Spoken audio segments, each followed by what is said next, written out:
మీ అందమైన ప్రయాణం ప్రారంభించండి. 49 మీ తల్లిదండ్రులు కావాలనే కలలను సాకారం చేయడానికి సహాయపడుతుంది. సార్ నమస్తే సార్. చెప్పు నాన్న, ఏం సమస్య? సార్ మాది కేరళ సార్. మేము కేరళ నుంచి హైదరాబాద్ కు షిఫ్ట్ అయ్యామండి చిన్నప్పుడే. చిన్నప్పటి నుంచి నాన్నగారే నన్ను చూసుకున్నారండి. అమ్మ లేదు. అమ్మ లేదు, ఎక్కడికి వెళ్ళింది డాడీ అంటే చనిపోయింది అని చెప్పి అన్నారండి. నేను చనిపోయింది అన్న లెక్కలోనే నేను ఉన్నానండి. ఓకే. నాన్నగారు ఏం చేసేవారమ్మా? నాన్నగారు చిన్న జాబ్ చేసేవారండి. అంటే నువ్వు చంటి బిడ్డ దగ్గర నుంచి అసలు నీకు అమ్మ ఊహే తెలీదమ్మా? అమ్మని అంటే అమ్మ ఎప్పుడు అమ్మ ఫోటో కానీ ఏది ఎప్పుడు చూడలేదా నువ్వు? అంటే ఇంట్లో ఒక ఇంట్లో ఫోటో ఫోటో ఉండేది, ఓకే. దానికి ఒక దండ వేసి ఉండేది. ఇంట్లో ఫోటో దండ చనిపోయింది. కాదమ్మా, నువ్వు ఎప్పుడు అమ్మని చూసినట్టుగా బయట ఎప్పుడు చూసినట్టుగా అయితే నీకు బ్రెయిన్ లో ఇమేజ్ ఆహా, అయితే లేదు. లేదు. లేదు లేదు. ఓకే. సో చిన్నప్పుడే చనిపోయింది. చనిపోయింది, అమ్మ చనిపోయింది. నాన్న ఒక్కడే ఇంకో పెళ్లి చేసుకోకుండా నిన్ను పెంచాడు. ఇప్పుడు నీ వయసు అవును. ఎంతమ్మా? 25 అండి. 25. రైట్, చెప్పు నాన్న. కాదమ్మా, నానమ్మ గాని అమ్మమ్మ గాని ఎవరు లేరా? నాన్నగారే పెంచారా నిన్ను? నాన్నగారు పెంచారండి. Right right. Very okay good, తల్లి, గ్రేట్, సూపర్. చాలా గ్రేట్. చెప్పమ్మా. కాలేజ్ టైంలో ఒక అబ్బాయి పరిచయం అయ్యాడు. అబ్బాయి తోటే లవ్ మ్యారేజ్ చేసేసుకున్నాను. 5 years అవుతుంది ఇప్పుడు నాకు మ్యారేజ్ అయిపోయి కూడా. నాన్న ఒప్పుకొని చేశారా? ఏంటండి? పెద్దల అంగీకారంతో జరిగిందమ్మా పెళ్లి? అవునవును, నాన్నగారి ఇష్టంతో పెళ్లి జరిగింది. నాకు ఒక పాప. మా ఆయన కూడా నన్ను చాలా బాగా చూసుకున్నారండి. అమ్మలేని లోటు లేకుండా ఇప్పటి వరకు అయితే హ్యాపీగా ఉన్నాం. 1 month బ్యాక్ మా నాన్నగారు అయితే చనిపోయారు సార్. నాన్నగారు చనిపోయిన తర్వాత ఇక్కడ నేనే వచ్చి ఇక్కడ కార్యక్రమాలన్నీ జరిపించానండి. నేను మా ఆయన ఇద్దరం. ఎట్లా చనిపోయారు నాన్నగారు? హార్ట్ అటాక్ అండి. ఇప్పుడు రెంట్ హౌస్ కాబట్టి వీళ్ళు కాల్ చేశారండి, వచ్చి సామాన్ అయితే తీసుకెళ్ళాలి కదా. వీళ్ళు కాల్ చేసిన తర్వాత ఇక్కడికి వస్తే మీకోసం ఎవరో వస్తున్నారమ్మా, ఇది వరకు ఒక 2 times వచ్చారు ఒక ఆవిడ అన్నారండి. అంటే ఎవరు నాకైతే తెలియదు. నాకే అర్థం కాకుండా ఎవరని చెప్పేసి నేను అక్కడే ఉండి తెలుసుకుని ఆవిడకి వెళ్ళి కలవడం జరిగిందండి. మీకోసమనే చెప్పారా, నాన్నగారి కోసం అంటున్నా? నా కోసం ఇప్పుడు నాన్నగారు చనిపోయారని తెలిసి ఇక్కడికి వచ్చారంట. అమ్మ, నాన్నగారు చనిపోయారు అని చెప్పి నిన్ను చూడటానికి వచ్చారు అంతేనా? ఈ విషయం నీకెవరు చెప్పారమ్మా? ఎవరో వచ్చి నిన్ను ఎత్తుకుంటున్నారని? ఇంటి ఓనర్ వాళ్ళు చెప్పారండి. ఓకే. వాళ్ళ పేరు కానీ ఇవేమి పూర్వపరాలు ఏం కనుక్కోలేదా వాళ్ళు? ఏంటి విషయం అంటే లేదు, నార్మల్ గా చనిపోయారు కదా, మాట్లాడడానికి వచ్చినట్టు తెలిసింది. ఆ, సరే అని చెప్పేసి ఆవిడను నేను ఉన్నప్పుడు కూడా ఒక రోజు రావడం జరిగింది అన్నమాట. మా నాన్నగారేమో అమ్మ చనిపోయింది అన్నారండి. కానీ ఈవిడతో మాట్లాడిన తర్వాత ఆమెనే నా మదర్ అని చెప్పి తెలిసిందండి. ఆ? అంటే ఏంటమ్మా, మీ అమ్మగారని తెలియటం ఏంటి? అంటే ఆవిడ చెప్పుకుందా నేనే నీ తల్లినని? అవును, కానీ మీ అమ్మగారు చనిపోయారుగా. చనిపోయిందని నాన్నగారు చెప్పారు. ఈమెతో మాట్లాడితేనేమో ఈమె నా తల్లి అని కాదు చెప్పి మరి. అన్నది. ఇంట్లో ఉన్న ఫోటో ఆవిడ ఒక్కరేనా? ఆ ఫోటో ఈ ఫోటో కొంచెం డిఫరెంట్, అంటే ఏజ్ డిఫరెంట్ ఉండడం వల్ల నేను సరిగ్గా గుర్తుపట్టలేకపోయినా. తర్వాత చూస్తే ఆవిడే అండి. ఆవిడ ఎక్కడ ఉంటున్నారు అంటున్నా? ఇప్పుడు ఓల్డేజ్ హోమ్ లో ఉన్నారు. అమ్మ చనిపోయింది అనే స్థాయికి నాన్న ఎందుకు చెప్పాడు?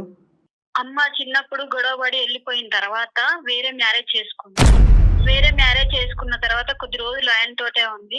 ఆయన కూడా చనిపోయిన తర్వాత మళ్ళీ తిరిగి వచ్చింది ఇంటికి. తిరిగి వస్తే నాన్న నాకు వద్దు, ఇంకా నా పరువు పోతుంది, ఇంకా నువ్వు పెళ్లి చేసుకుని వెళ్ళిపోయిన దానివి అక్కడే ఉండు, అతను చనిపోయాడని మళ్ళీ నా దగ్గరకు వచ్చావా అని చెప్పేసి నాన్న రానివ్వలేదు. వెళ్ళిపోయి బయటనే ఒంటరిగా కొద్ది రోజులు వేరే దగ్గర రెంట్కుండి, తర్వాత వృద్ధాశ్రమం ఉంటది కదా, అక్కడే ఉన్నది. మా నాన్న చనిపోయాడన్న విషయం తెలిసి వచ్చారండి. కలవడం అయితే నాకు చాలా హ్యాపీగా ఉంది. కానీ మీ వారికి చెప్పావమ్మా నువ్వన్నీ? చెప్పాను మేడం. ఓకే. అతనేమంటాడు? వద్దు, ఇన్ని రోజులు లేని అమ్మ ఇప్పుడు ఎట్లా వస్తది, ఇప్పుడు వచ్చిన ఆమె ఇదేమన్నా సినిమానా, ఇట్లా ఇంత సడన్ గా ఇట్లా రావడానికి? ఇన్ని రోజులు లేని అమ్మ ఇప్పుడు ఎట్లా వచ్చింది, నేను ఒప్పుకోను.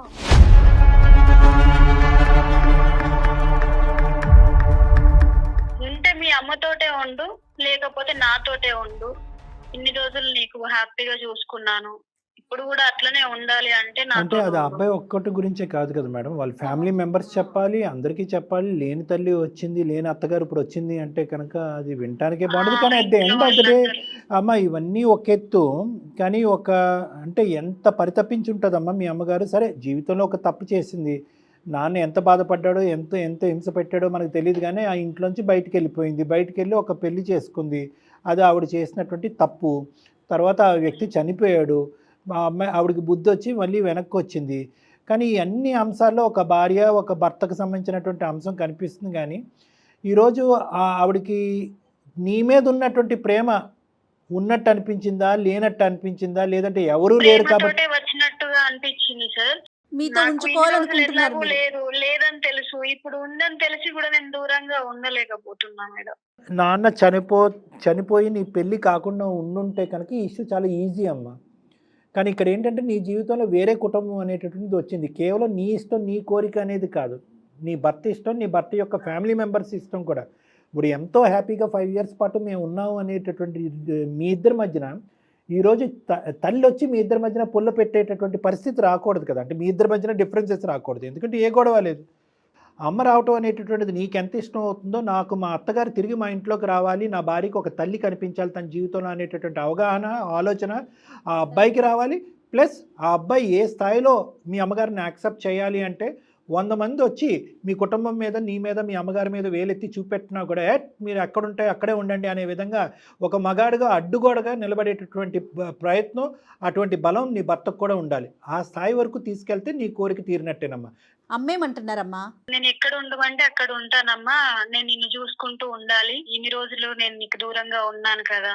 అంటే నేను ఇప్పుడు మధ్యలో ఈ మాట అడగకూడదు. ఫోటో బట్టి అమ్మ అని తెలిసింది, ఎందుకంటే ఇది 25 years బ్యాక్ స్టోరీ. నీ దగ్గర 25-26 years. అవునవును. ఓకే, ఒక ఫోటో అంటే కనుక అప్పుడు ఫోటో ఇప్పుడు ఫోటో చాలా వేరియేషన్స్ ఉంటాయి. అది కాకుండా నువ్వు ఏమైనా ఎంక్వైరీస్ చేసుకున్నావా? అంటే ఆ ఓల్డ్ ఏజ్కి వెళ్ళటము, అసలు ఈవిడ నా అమ్మేనా కాదా అనేటటువంటి తెలుసుకోవటము, తర్వాత వేరే ఆధారాలు ఏమైనా చెక్ చేయటం, ఇవన్నీ జరిగినాయా? చేశానండి. ఓకే, నాన్నతో తీసుకున్న ఫొటోస్, ఇంకా నేను చిన్నగా ఉన్నప్పుడు అదే ఫోటో లేదా. కూడా ఉంది. ఈ రోజు మాకు ఫోన్ చేయడానికి కారణం ఏంటమ్మా? అమ్మని నీ దగ్గర తెచ్చుకుని నీ దగ్గర ఉంచుకోవాలని అనుకుంటున్నావు, కానీ దానికి ఎవరితో మమ్మల్ని ఈ రోజు మాట్లాడమంటావు? భర్తతో మాట్లాడాలి సార్. మీ ఆయనతో మాట్లాడమంటున్నావు. మీ వారేం చేస్తారు? రియల్ ఎస్టేట్ అండి. Real estate. ఓకే, అబ్బాయి వైపు చూస్తే కూడా మనకి ఒక విధంగా ఒక ఎంతో బాధగా ఉంది. అంతే కదా. ఇంకోటి ఏంటంటే సమాజంలో ఉండేటటువంటి వాళ్ళు అందరూ ఎలా అనుకుంటారు, అప్పుడు ఇంట్లోంచి వెళ్ళిపోయింది, ఒక వ్యక్తిని పెళ్లి చేసుకుంది, ఆ వ్యక్తి చచ్చిపోయిన తర్వాతే కూతురు భర్త గుర్తొచ్చారు అని అనుకుంటారు లేదా? అంతే కదండి. ఆవిడ అవకాశవాదేమో అనేటటువంటి మాట. లేదు సార్, అలా ఏం కాదు. మా అమ్మ ఇప్పుడు కొంచెం పెద్ద పెరిగిన తర్వాత కూడా ఎవరో వస్తున్నట్టు తెలిసింది, గానీ ఎవరో నాన్న స్నేహితురాళ్ళు ఏమో అనుకున్నాను. నాన్న కోసం చాలా సార్లు వచ్చినట్టు తెలిసింది. కాదమ్మా, ఎందుకు భయపడింది అమ్మ? ఎందుకు నిన్ను కనెక్ట్ అయ్యి రా బంగారం అని చెప్పి ఒక్కసారి నిన్ను ఎందుకు హక్ చేసుకోలేదు? ఇంట్లో నుంచి గెంటేసిండు, ఇంకెప్పుడు కనిపించొద్దు అని చెప్పి చాలా గట్టి వార్నింగ్ అయితే ఇచ్చారంట నాన్నగారు. Okay okay. నాకు ఇంకా చాలా ఏడుపు వస్తుంది సార్, ఏం చేయాలి? ఇటు ఇన్ని రోజుల నుంచి లేని అమ్మాయి వచ్చేసరికి నాకు ఎక్కడో అలా ఇదైపోతుంది సార్. ఏం చేయాలో నాకు అర్థం కావట్లేదు.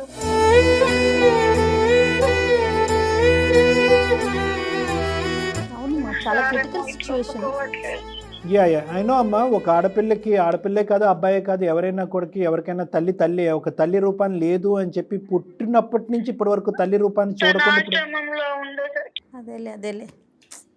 మీ హస్బెండ్ నేచర్ ఏంటమ్మా? జనరల్ గా మంచివాడేనా? అంటే కొద్దిగా చాలా మంచివాడు సార్, చాలా మంచివాడు, చాలా బాగా చూసుకుంటారు. కానీ ఎన్ని సందర్భాల్లో బయటకు వెళ్ళింది కదా, బయట ఉన్న తల్లి ఇన్ని రోజుల నుంచి లేదు. కొత్తగా వస్తే నేను బయట సమాజంలో ఎట్లాంటి సమాధానం చెప్పుకోవాలి, అందరు ఎట్లా మాట్లాడుకుంటారు. అదేనమ్మా, కానీ ఒక తల్లి ప్రేమను కాపాడుకోవటం, తల్లిని మళ్ళీ నీ జీవితంలో తీసుకురావటం గురించి ఎటువంటి అవమానాలకైనా అతను రెడీ అవ్వాలమ్మా నేను అనుకుంటున్నాను. అతను ఇష్టపడతాడో లేదో, కష్టపడతాడో. ఒకసారి మీరు మాట్లాడి ఎలాగైనా ఒప్పించండి సార్, ప్లీజ్ సార్. ఇద్దరు ఇంపార్టెంటే కదా సార్. ఇద్దరు ఇంపార్టెంట్ అమ్మా, భర్త ఇంపార్టెంట్. చాలా ఇబ్బంది పడుతుంది సార్. సరేనమ్మా, ఒకసారి మీ వారికి కలపమ్మా, ఫోను మాట్లాడి ట్రై చేద్దాం ఒకసారి. అతని పేరేంటమ్మా? అరవింద్ సార్. ఓకే అమ్మా, ఒకసారి కనెక్ట్ చేస్తావా మరి? ఫోన్ కలపమ్మా.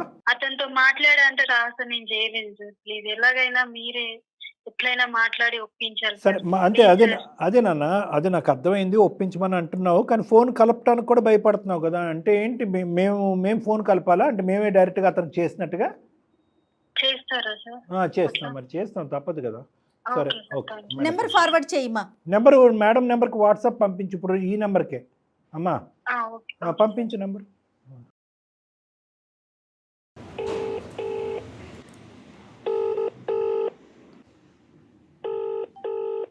హలో హలో, నమస్తే అండి అరవింద్ గారు, నేను జయానండి, సుమన్ టీవీ అందమైన జీవితం ప్రోగ్రామ్ నుంచి కాల్ చేస్తున్నానండి. మీరు ఒక్క 2 minutes టైం ఇవ్వగలుగుతారా? దేని గురించి అండి? మీ వైఫ్ ప్రత్యూష మాకు ఒక మెయిల్ చేసిందండి. తను ఒక సమస్యను ఎదుర్కొంటున్నాను, నాకు దీనికి సరైన మార్గం తెలియట్లేదు. అందమైన జీవితం ప్రోగ్రాంలో డాక్టర్ కళ్యాణ్ చక్రవర్తి గారి ద్వారా నాకు ఒక సరైన సలహా కావాలని చెప్పి, మీ పర్సనల్ విషయమే అయి ఉండొచ్చు, బట్ తనకు దిక్కుతోచక మా దాకా వచ్చిందండి తన ఒక సొల్యూషన్ కోసమని. సో మీరు ఒక్క 2 minutes ఇచ్చారంటే ఒక్కసారి మాట్లాడదామండి. ఓకే అండి. Right, thank you so much అండి. డాక్టర్ గారు కూడా ఇక్కడే ఉన్నారు, ఒక్కసారి మాట్లాడండి. ఫ్రీగా ఉన్నారు అరవింద్? ఒక ఫ్యూ మినిట్స్. చెప్పండి సార్. ఓకే, మీరు రియల్ ఎస్టేట్ చేస్తూ ఉంటారంట కదా, ఎలా ఉంది? పర్లేదా వ్యాపారం? ఓకే సార్, బాగానే ఉంది. బాగానే ఉంది. మీరు ప్రత్యూష చాలా చక్కటి జంట అని విన్నాను. చాలా గొప్పగా చెప్పింది ప్రత్యూష, అంటే మీ గురించి. మీ మ్యారేజ్, మీ ప్రయాణం గురించి. కానీ ఇప్పుడు ఏంటంటే ఒక అంతు చెక్కనటువంటి ఒక సమస్య వచ్చి పడింది. దాని గురించి ఆల్రెడీ మీకు తెలుసు. అదేంటంటే ఇప్పుడు 25-26 years తర్వాత తన తల్లి మళ్ళీ తన జీవితంలో ప్రవేశించి నాన్న బంగారం అని చెప్పి దగ్గర తెచ్చుకుంటుంది ఆ అమ్మాయిని. ఆ అమ్మాయి ఈరోజు ఒకేసారి తల్లి ప్రేమను చూడగానే ఎల్లకాలం ఆ తల్లి ప్రేమని తన పక్కనే పెట్టుకోవాలి, శాశ్వతంగా ఉండాలనే కోరిక తపన తనకు అనిపిస్తున్నట్టు మీకు తెలుసు, నాకు తెలుసు. ఏంటంటే ఇట్లాంటి పర్సనల్ విషయాలు, ఫ్యామిలీ విషయాలు మీద ఎందుకు రావాల్సి వచ్చిందని. Right, okay. ఇప్పుడు మీరు అంతవరకు చెప్పారు కాబట్టి ఇది ఒకటి ఇందాక వాస్తవానికి ఆ అమ్మాయిని ఫోన్ కలపమంటే కనుక ప్రత్యూషాని ఏమండి నేను మా భర్తతో కూడా ఎక్స్ప్రెస్ చేయలేకపోతున్నాను అనేటటువంటి పరిస్థితి ఉండటం వల్ల, అంటే ఓపెన్గా డిస్కస్ చేయలేకపోవటం వల్ల. ఏంటంటే సార్, ఇది ఫ్యామిలీకి సంబంధించిన విషయం, పర్సనల్ విషయం కదా. సో మీ దగ్గర రావాల్సిన అవసరం ఏమొచ్చిందని.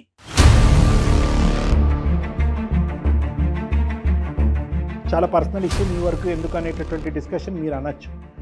రెండోది మేము ఏమంటే ఆ ఒక్క అంశం పక్కన పెట్టేసి, చాలా సున్నితమైన సెన్సిటివ్ సబ్జెక్ట్. ఎందుకంటే ఈ సబ్జెక్ట్ తీసుకెళ్ళి ఆ అమ్మాయి తన ఫ్రెండ్తో మాట్లాడలేదు, వాళ్ళ ఇంటి వాళ్ళతో మాట్లాడలేదు, ఇంకెవరు లేరు, ఇల్లు అనేటటువంటిది లేదు, నాన్న లేడు, ఇక్కడ తల్లి అనేటటువంటి ఆమె ఈరోజు వచ్చింది, నేను తల్లి అని అంటుంది, ఆ తల్లి ప్రేమను చూపెట్టింది. ఆ చూపెట్టేటప్పటికి చాలా సందర్భాల్లో ఈ అమ్మాయి కావాలి అనేటటువంటిది 25 years పాటు ఆ తల్లి వెయిట్ చేసింది, కూతురు వెయిట్ చేశారు. సో ఇది ఎక్కడ మాట్లాడలేనటువంటి సబ్జెక్టు. మీరు ఇలాగ మాకు సడన్గా ఒక తల్లి వచ్చి మన ప్రత్యూష మా తల్లే మన ఇంట్లో పెట్టుకుందాం అనేటటువంటి మాటను మీ కుటుంబ సభ్యులతో డిస్కస్ చేయలేరు, ఎవరు డిస్కస్ చేయలేరు. రైట్ ప్లాట్ఫామ్ ఈజ్ అందమైన జీవితం. ఈ వేదిక మీద ఖచ్చితంగా మీకు సొల్యూషన్ దొరుకుతుంది. ఇలాంటి వాటికంటే ఇంకా చిక్కుముడి సమస్యలకి ఈ వేదిక ద్వారా సొల్యూషన్ చూపెట్టేటటువంటి ప్రయత్నం నేను జయ గారు చాలా వరకు చేసామని మేము చెప్పుకోవచ్చు ఈ లాస్ట్ 3 yearsలో. కానీ ఇక్కడ ఏంటంటే ఈ తల్లి ప్రేమ అనేటటువంటి కాన్సెప్ట్ వచ్చేటప్పటికి మా చేతులు కట్టేసినట్టు అయిపోతుంది అరవింద్. తల్లికి సంబంధించినటువంటి స్వచ్ఛమైనటువంటి ప్రేమని బహుశా ఏ ప్రేమ కూడా, ఇంకా ఎటువంటి ప్రేమ కూడా అది అతిక్రమించదు. అంటే దాన్ని క్రాస్ చేసేటటువంటి కెపాసిటీ తల్లి ప్రేమకు, అంత గొప్ప ప్రేమ మీరు అనుభవించుంటారు, మీకు మేము ప్రత్యేకించి చెప్పని అవసరమే లేదు కదండి అరవింద్ గారు. కాబట్టి నేను జయ గారు కొద్దిగా ఫ్రీడమ్ తీసుకుని మిమ్మల్ని అడగకుండానే మీకు ఫోన్ కలిపి దీనికి ఏదో ఒక సొల్యూషన్ అర్జెంటుగా వెతకాలి అనేటటువంటి ఉద్దేశంతో మీ దగ్గర రావటమే జరిగిందే కానీ, అంతేగాని చీటికి మాటికి ప్రతి పర్సనల్ అంశంలో మేము తలదూర్చి అనవసరమైనటువంటి చిరాకులు మీకు తెప్పించే ప్రయత్నం చేయరు, మాకు అంత సమయం కూడా ఉండదండి. ఇది చాలా ఇంపార్టెంట్, ప్రేమతో కూడినటువంటి తల్లి ప్రేమకు సంబంధించిన సబ్జెక్ట్ కాబట్టి మీ వరకు రావటం జరిగింది అరవింద్ గారు. ఓకేనా అండి? సో నాకు అర్థమైంది. ఇప్పుడు ఏంటంటే 20 years నుంచి లేని ప్రేమ ఇప్పుడు వచ్చి, ఆల్రెడీ వాళ్ళ నాన్న వాళ్ళు నాకు చెప్పారు అంటే ఆమె చనిపోయిందని చెప్పారు. నేను ఆమెని కాలేజీలో లవ్ చేసి పెళ్లి చేసుకున్నా సార్. 5 years అయినా నేను పెళ్లి చేసుకొని ఆమెని వాళ్ళ అమ్మ లేని లోటు కూడా నేను తీర్చిన, అంటే అంత హ్యాపీగా నేను చూసుకున్నా సార్. అందులో సందేహమే లేదండి, చెప్తా ఉంది అమ్మాయి. అబ్సల్యూట్ 210% మీరు చెప్తున్నారు, నాకు అర్థమైంది మీరు చెప్తున్నారు. ఓకే, కాకపోతే నాకు కూడా ఒక చిన్న పాప ఉన్నా సార్. ఇప్పుడు ఆమె వాళ్ళ భర్తను వదిలేసి ఇంకో ఆయన చనిపోయింది అన్నారు. ఇంకో ఆయన చనిపోయిన తర్వాత మళ్ళీ వదిలేసి మళ్ళీ ఇక్కడ ఇంటికి వచ్చి మా కూతురు ఉంది వస్తా అంటే ఎట్లా సార్? ఒక సినిమా ఇదేమన్నా సినిమాల ట్విస్ట్ లాగా సార్.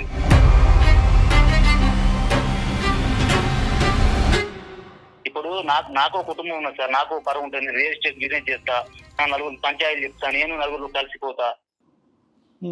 చుట్టుపక్కల చాలా మంది చెవులు కోరుకుంటారు సార్. కరెక్ట్. అట్లాంటి పరిస్థితి ఇప్పుడు నేనేం చేయాలి సార్ చెప్పండి, మీరే చెప్పండి. ఇప్పుడు ఇక్కడ సడన్ గా వచ్చి నేను అంటే మీరు చెప్పే దాంట్లో ఒక్కటి కూడా తప్పు లేదండి, 100% కరెక్ట్ చెప్తున్నారు. కానీ అనేదే ఉంది అంతే. మాకు ప్రత్యూష చాలా వివరంగా చెప్పినటువంటి కథ నేను మీకు ఒకసారి చెప్తాను.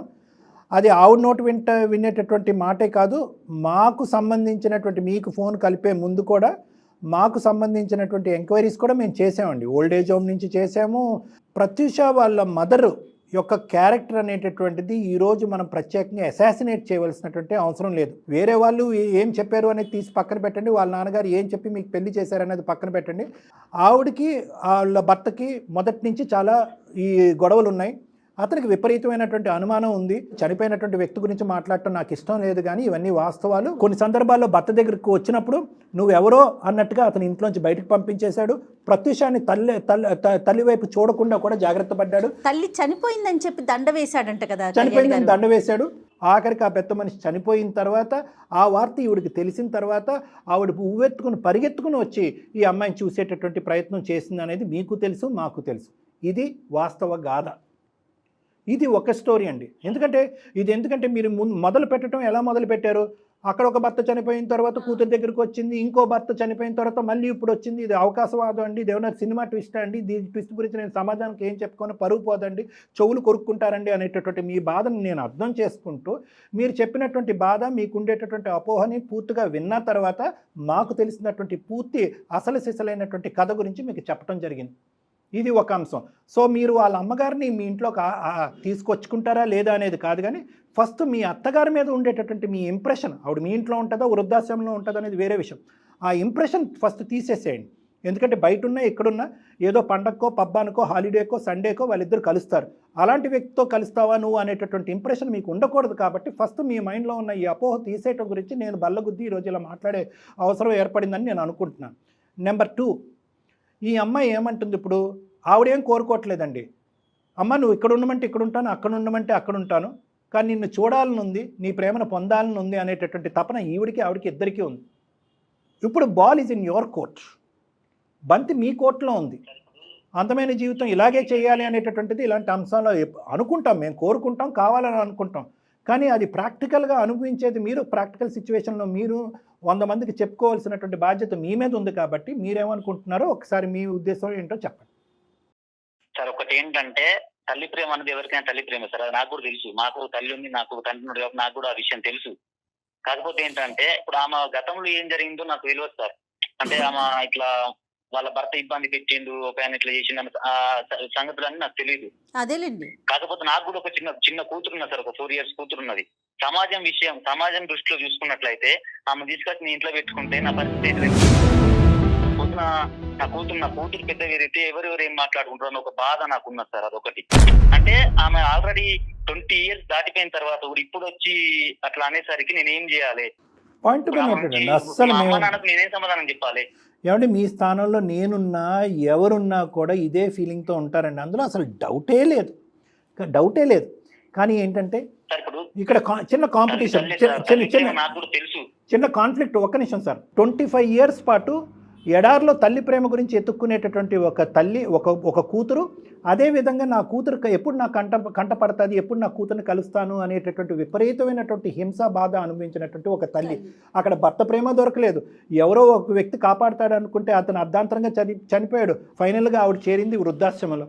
ప్రతిసారి వచ్చినప్పుడల్లా గెట్ అవుట్ అని చెప్పి సమాజం ఆవిడని తరివేసింది. ఒక్కసారి కూడా ఈ 25 years పాటు ఎక్కడో దూరం నుంచి ఆ కూతుర్ని చూడటమే కానీ ఒక్కసారి కూడా ఆ తల్లి హక్కుని చేర్చుకుని ఒక హగ్గు ఇచ్చుకునేటటువంటి పరిస్థితుల్లో ఉన్నటువంటి ఒక దౌర్భాగ్యమైనటువంటి పొజిషన్లో ఉన్నటువంటి ఒక ఆవిడ.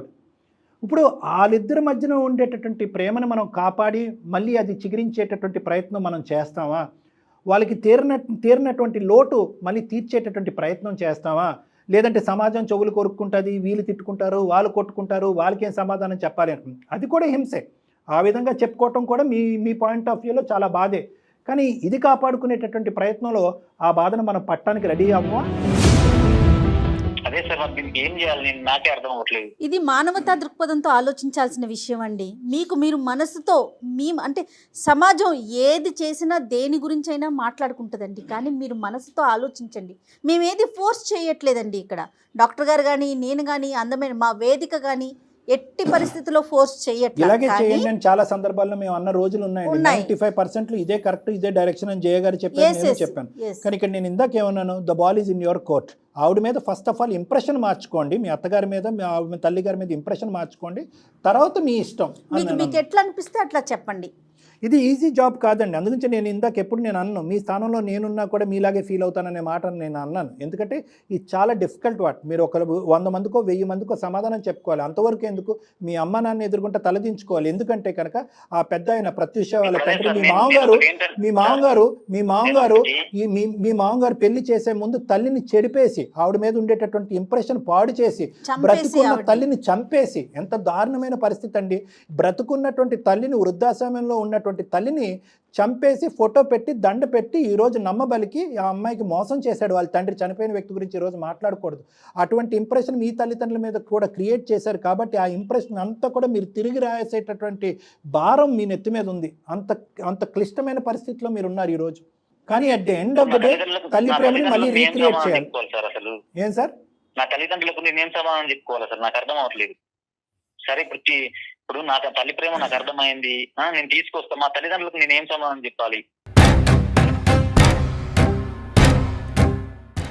అది ఇప్పుడు 4 గోడల మధ్య ఉన్నా కూడా నా తల్లిదండ్రులు నన్ను క్వశ్చన్ ఎత్తారు కదా సార్. మీ వరకు మీకేమనిపిస్తుంది అది చెప్పండి, దాని తర్వాత ఏం చేద్దాం అనేది మాట్లాడదాం. సో అంటే ఆ సమాధానం కూడా నేను చెప్తానన్నా, వాళ్ళకి ప్రత్యూష సమాధానం చెప్పుకుంటుంది. ఓకేనా సార్? ఇప్పుడు ఏంటంటే నేను మా అమ్మ నాన్నకి ఎలాంటి సమాధానం చెప్పాలో నాకు అర్థం కావట్లేదు. కానీ మీరు ఇంతలాగా చెప్తున్నారు కాబట్టి నేను అఫీషియల్ ఒప్పుకోకపోయినా కూడా ఆమెను ఒక 1 వీక్ ఒకసారి కలవడము, లేకపోతే పండగకు పబ్బానికి రావడము, ఇలాంటివైనా సరే నేను యాక్సెప్ట్ చేస్తా. కానీ అఫీషియల్ గా ఒప్పుకోవడానికి మాత్రం నా మనసు అంగీకరించట్లేదు సార్ ఇప్పుడైతే. Every story as a beginning అన్న. కథ, ప్రతి కథకి ఒక ప్రారంభం అనేటటువంటిది ఉంటుంది. అట్లీస్ట్ నువ్వు ఏంటంటే ఏ టోన్తో అయితే స్టార్టింగ్ దీంట్లో మాట్లాడేవో అదే టోన్తో ఈరోజు మాట్లాడట్లేదు. మానవతా దృక్పథంతో మాట్లాడుతున్నావు. తల్లి కూతురు ప్రేమను కాపాడేటటువంటి ప్రయత్నం చేస్తున్నావు. ప్రత్యూషలో ఒక హ్యాపీనెస్ పూర్తి స్థాయిలో చూసేంత వరకు వాళ్ళిద్దరి యొక్క కలయిక అలా ఇలా ఉండటం, పూర్తిగా ఇంటికి వరకు తీసుకువచ్చి ఇంట్లోనే పెట్టుకోవటం కాదు అనేది ఫస్ట్ స్టెప్ టు సక్సెస్. చాలా హ్యాపీ నాన్న. కానీ రానున్న రోజుల్లో మీ మనసు ఎలా మారుతుంది, మీ ఆలోచనలు ఎలా మారుతాయి, బహుశా మీ తల్లిదండ్రులు ఆవిడెవరు మన ఇంటికి వస్తుంది అని అడిగితే కనుక ఏదైనా పండగకో పబ్బానికో అప్పుడు ఏం సమాధానం చెప్పుకుంటారు అనేటటువంటిది కాలమే నిర్ణయిస్తుంది. ఆ సిచ్యువేషన్ మరి ఎవరు హ్యాండిల్ చేయాలంటారు డాక్టర్ గారు? నేనైతే మాత్రం, ఎందుకంటే ఇప్పటికే ఆల్రెడీ బర్డెన్ తీసుకున్నాడు అరవింద్, చాలా పెద్ద మనసుతో ఆవిడ మళ్ళీ స్వీకరిస్తున్నాడు తల్లి గారిని, ప్రత్యూష తల్లి గారిని. ఇక్కడ ఆ బాధ్యత మాత్రం ప్రత్యూషే తీసుకోవాలి మేడం. సో అది తనే హ్యాండిల్ చేయాలి. ఎందుకంటే అత్తగారు ఇంత గొప్పది అని చెప్పి అరవింద్ వాళ్ళ తల్లిదండ్రులు చెప్పుకుంటే అది వినబుద్ధి అవ్వదు, వినడానికి బాగుండదు. మా తల్లి యొక్క అసలైనటువంటి బాధ ఇది. మంచి రిలేషన్షిప్పే ఉంది కదా ప్రత్యూషకి, మీ అమ్మగారికి నాన్నగారికి. ఎవరు అరవింద్ అంటే 5 years నుంచి చాలా బాగుంది. నేను చాలా బాగా చూసుకుంటారు. మా అమ్మ అంతా, మా భార్య కూడా చాలా బాగుంటుంది సార్. సో వాళ్ళని కన్విన్స్ చేసుకుని రానున్న రోజుల్లో, ఎందుకంటే మిగతా వాళ్ళు ఏమనుకుంటారని అదంతా వదిలేసేయండి. ప్రైమరీ పీపుల్ ఏంటంటే, అరే ఈ అమ్మాయికి తల్లి తండ్రులు లేరు, మేము అత్త మామ కాదు, మేమే తల్లిదండ్రులుగా మీ పేరెంట్స్ కూడా ముందుకు వచ్చారు కాబట్టి వాళ్ళకి సర్ది చెప్పి మంచి ప్రేమతో చెప్పేటటువంటి బాధ్యత ప్రత్యూష తీసుకుంటుంది. ప్రత్యూష ఏ విధంగా రానున్న రోజుల్లో వాళ్ళని కన్విన్స్ చేయొచ్చు అనేది కూడా మేము ప్రత్యూషకి చెప్తాము. కానీ ఇప్పటి వరకు అయితే కనుక మీరు అన్నటువంటి మాటగానే ఆవిడ మీ ఇంటికి వచ్చి పోతూ ఉంటుంది.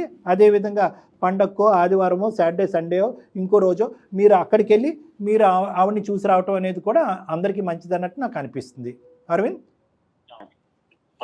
ప్రత్యూష, చాలా చాలా thanks. Thank you so much. నిజంగా నేను ఎప్పుడు మర్చిపోను.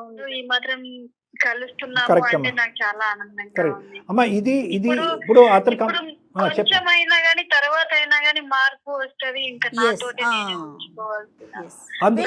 కూడా రావచ్చు. అందుగురించి నేనేమంటున్నానంటేనమ్మా, ఇక్కడి వరకు వచ్చినటువంటి అబ్బాయిని తొందరగా అక్కడి వరకు లాగే ప్రయత్నం చేయొద్దు. ఎందుకంటే మీ బాండింగ్ ఎలా అయితే ఏర్పడిందో తల్లి కూతుర్లో, అదే బాండింగ్ అతని మధ్యనని మీ అమ్మగారి మధ్యన క్రియేట్ అయ్యి అతనికి ఒక నమ్మకం వస్తే కనుక నెక్స్ట్ స్టెప్ అనేది ఈజీగా ఉంటుంది. ఒకప్పుడు రేపొద్దున ఈవిడ ఎలా వచ్చింది అనే ప్రశ్న వస్తే కనుక దానికి అరవింద్ సమాధానం చెప్పకూడదు, మీరు సమాధానం చెప్పాలి. మీరు వాళ్ళని సమజాయించుకోవాలి. వాళ్ళు ముఖ్యంగా వాళ్ళ పేరెంట్స్ని వాళ్ళకి నచ్చజెప్పేటటువంటి ప్రయత్నం చేయాలి.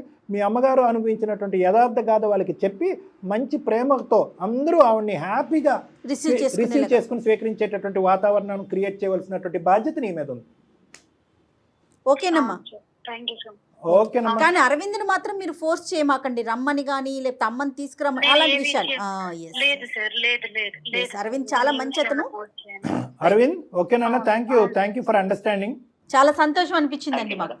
థ్యాంక్ యూ సో మచ్ నాన్న, thanks for cooperating. Right. Bye అమ్మా, ఆల్ ద బెస్ట్. బాయ్. ఇక్కడ గొప్పతనం మాత్రం అరవింద్దే. అబ్సల్యూట్లీ ఏం మేడం, కళ్యాణ్ గారు? Absolutely absolutely. నిజంగా తను యాక్సెప్ట్ చేయటం అనేది, మనకి మెయిల్ రాగానే ఫస్ట్ ఎంక్వైరీ చేసామండి మన టీం అంతా కూడా, వెనకాల బిహైండ్ అన్నట్లుగా బ్యాక్ ఎండ్లో చాలా వరకు పూర్తిగా మొత్తం Super. ఎంక్వైరీ చేసి వండర్ఫుల్, దానివల్లే మనకు అసలు నిజాలు తెలిసినాయి. వండర్ఫుల్. చక్కగా సొల్యూషన్ దొరికింది, హ్యాపీ ఎండింగ్ అనుకోవాలి. Correct madam. Thank you so much doctor thank you గారు. జయ గారు. నమస్తే.